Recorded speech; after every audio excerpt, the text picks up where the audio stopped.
Dans cette section, on va tester l'égalité de chaîne. Alors jusqu'à présent, quand on voulait tester l'égalité de deux entiers, par exemple, on utilisait égal égal.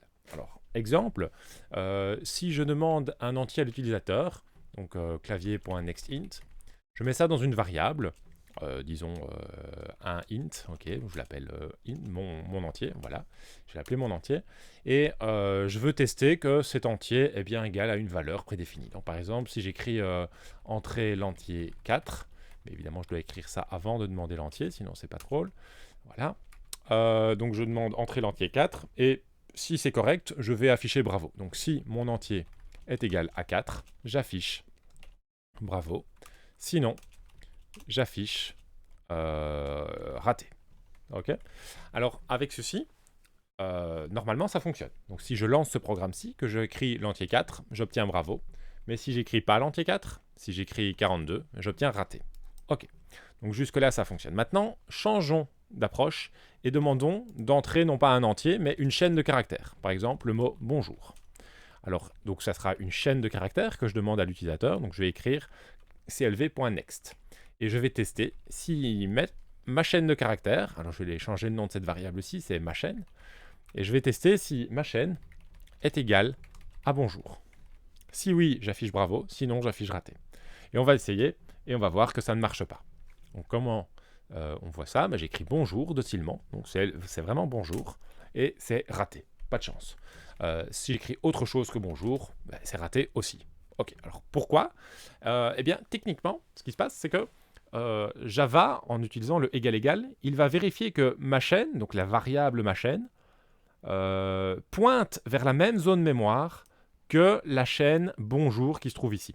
Or, ce n'est pas la même zone mémoire, puisque le bonjour qui a été écrit ici, il a été écrit dans le code, donc il est dans une zone du programme, alors que la chaîne qui a été écrite ici, elle a été rentrée au clavier, et donc elle a été enregistrée dans une autre zone mémoire du programme. Donc, qu'est-ce qu'il faut faire pour éviter ce problème-là? Il faut simplement utiliser une autre technique, une technique qui va aller regarder non pas juste dans quelle zone mémoire on se trouve, mais qui va aller précisément vérifier le contenu de la chaîne de caractères. Et ça s'appelle la méthode equals. D'ailleurs, NetBeans m'en avertit assez clairement, puisqu'il me souligne tout ceci en jaune, et si je fais Alt-Enter, il me propose d'utiliser une méthode equals. Okay. Mais faisons ça à la main pour l'instant, en écrivant par exemple ma chaîne .equals bonjour. Donc ceci, ça veut dire quoi? Ça veut dire est-ce que ma chaîne est égale à la chaîne qui est donnée en paramètres? Et ça va aller vérifier le contenu de la chaîne, plutôt que de vérifier seulement si c'est la même zone mémoire. On va essayer maintenant. Si je retente d'écrire bonjour, cette fois-ci, j'ai bravo qui s'affiche. Par contre, évidemment, si j'affiche salut, si j'écris salut, c'est raté qui s'affiche. Ok, donc ça fonctionne. Alors regardons maintenant le code du TD.